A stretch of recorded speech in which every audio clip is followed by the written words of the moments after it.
After 90 days of taking 19 दिन हो चुके हैं मुझे लगातार लेते लेते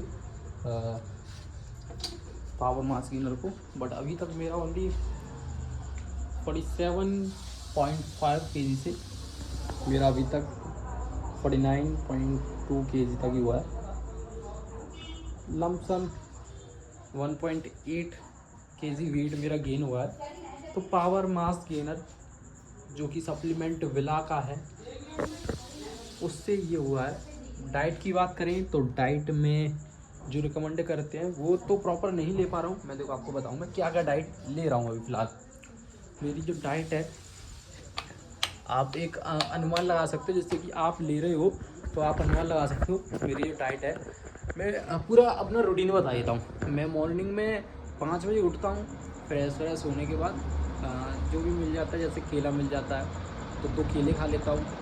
केले कभी कभी नहीं होते हैं तो रोटियां रखी होती हैं, 2 रोटियां खा लेता हूँ घी से चुपर के, उस पर चीनी डाल के या नमक डाल के, या चावल होते तो चावल खा लेता हूँ।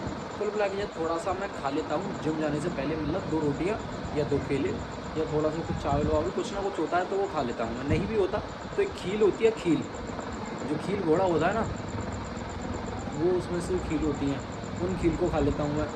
4 से 5 मुट्ठी भर के वो खा लेता हूँ। देन थोड़ा सा क्रेटिन लेता हूँ मैं, वेलकोर का क्रेटिन यूज़ कर रहा हूँ मैं। थोड़ा सा ही क्रेटिन लेता हूँ, जैसे कि हम जो नॉर्मल एक दिन में लेते हैं ना, एक स्कूप सा 3 ग्राम, उससे थोड़ा सा आधा सा ले लेता हूँ जिम जाने से पहले, पानी के साथ सेक करके उसको मैं पी के जिम में चला जाता हूँ। देन जिम में करीब 1 से 1 घंटा ही करता हूँ, 1 से सवा घंटा करता हूँ। लगातार नहीं करता, इसका टाइम ड्यूरेशन बता रहा हूँ, बीच में ब्रेक ले लेके एक्सरसाइज करता हूँ। बहुत ज़्यादा ओवर ट्रेन नहीं करता हूँ, ये कहना चाह रहा हूँ मैं। तो ये करने के बाद जस्ट आते ही शेक बनाता हूँ। शेक मेरा जो रहता है 2 केले, करीब 300 से 400 ml दूध रहता है, जो कि प्योर दूध नहीं होता, भैंस का होता है। तो प्योर नहीं होता बिल्कुल भी, बिकॉज प्योरिटी की तो कोई भी गारंटी नहीं है।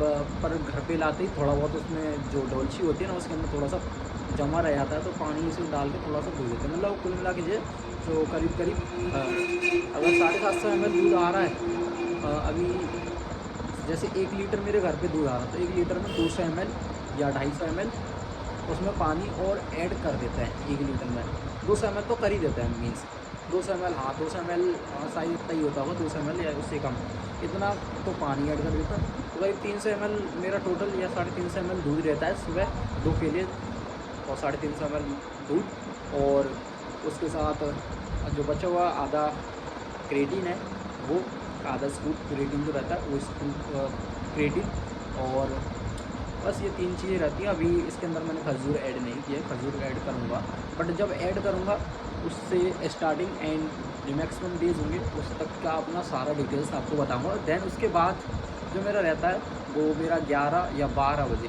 ये 2 टाइमिंग है। मैं जॉब पे जाता हूँ तो 11 या 12 बजे मैं रोटियाँ खाता हूँ। रोटी मेरी 5 या 6 होती, छोटी होती हैं, कम से कम 5 और मैक्सिमम 6 रोटी मुझे खानी है।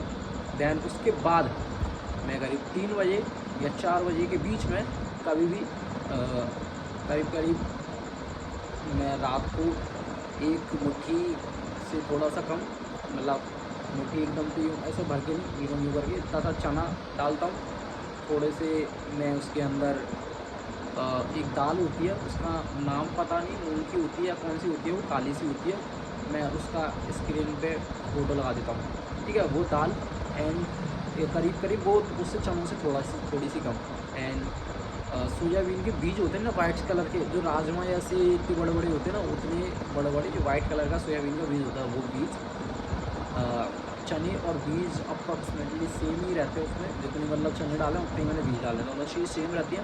डालने के बाद उनका मैं गर्म पानी में बॉईल करता हूँ, उनको उबालता हूँ, उसमें काला नमक, हल्की सी मिर्च, मतलब मसाला वसाला प्याज व्याज डाल के, और 4 से 5 सोयाबीन की बरी होती है ना, कटेमा बरी जो होती हैं, वो बरी ऐड करके, और उनमें मसाला वसाला प्याज टमाटर मिर्च डाल के उनको ले जाता हूँ। 3 से 4 बजे के बीच में मैं वो खाता हूँ।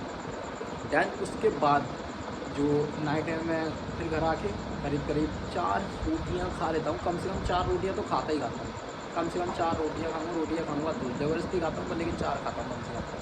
एंड मैक्सिमम 5 या 6, मैक्सिमम 6 हो सकती है, 4 तो मुझे खानी है, ठीक है। दैन उसके बाद 2 केले, या बड़ा केला होता है तो 1 केला, और सेम 1 स्कूप से कम लेता हूँ शाम को, लमसम आधा स्कूप मैं शाम को लेता हूँ पावर मास गेनर, और सुबह 1 स्कूप से थोड़ा सा कम लेता हूँ मैं, मतलब पूरा एकदम भर जाता है ना स्कूप, ऐसा नहीं लेता हूँ मैं, एकदम लेवल पे स्कूप ले लेता हूँ एक, शाम को आधा से थोड़ा सा ज़्यादा स्कूप। ओके, तो इस प्रकार मेरी पूरी सीजन शाम तक की रहती है। तो इसमें मैंने 8 तारीख को ये लिया था, कंसिस्टेंसी के साथ मैंने 1 दिन शाम को नहीं लिया था बस, उसके साथ मैंने 8 तारीख से अब तक 26 तारीख हो चुकी है, 8 तारीख से 26 तारीख तक मैंने लगातार लिया है, 1 दिन शाम को नहीं लिया था बस। और मेरा वेट इतने खाने में इतना ही बढ़ा है, और डाइजेस्ट हो रहा है खाना। अब तो डाइजेशन का सीन भी बता देता हूँ अपना। ऐसा नहीं है कि मुझे बार पे मुझे फ्रेश होने जाना पड़ा है, नहीं, बिल्कुल नहीं है। पेट में हाँ थोड़ी बहुत सी दिक्कत होती है, एकदम से ज़्यादा लोड पड़ता है तो पेट में थोड़ी बहुत प्रॉब्लम होती है। मुझे नॉर्मली कुछ वॉशिंग में थोड़ा टाइम लग जाता है, अगर मैं एकदम फ्रेश अच्छे से होने बैठूँ तो टाइम लग जाता है कुल मिला के ये। और ऐसा लगता है कि पेट में कुछ गड़बड़ होगी, मुझे बार बात आने लगते हैं, गैसेस निकलती है और स्मेल भी आती है उसमें से, अगर मैं बहुत ज़्यादा गर्म पानी या पानी पीने से के बिना ही मैं फ्रेश होने चला जाऊँ तो ये कुछ सीन हो रहा है मेरा, जो कि मैंने सप्लीमेंट वाला आगरा से लिया है, संजय पैलेस से, वहाँ से मैंने लिया था। ओके, तो अभी 19 दिन में उतना ही फ़र्क लिया हुआ है मेरा। 3 kg का लिया था मैंने, 31 का, 3100 रुपये का। तो ये था मेरा रिव्यू पर्सनल। ओके।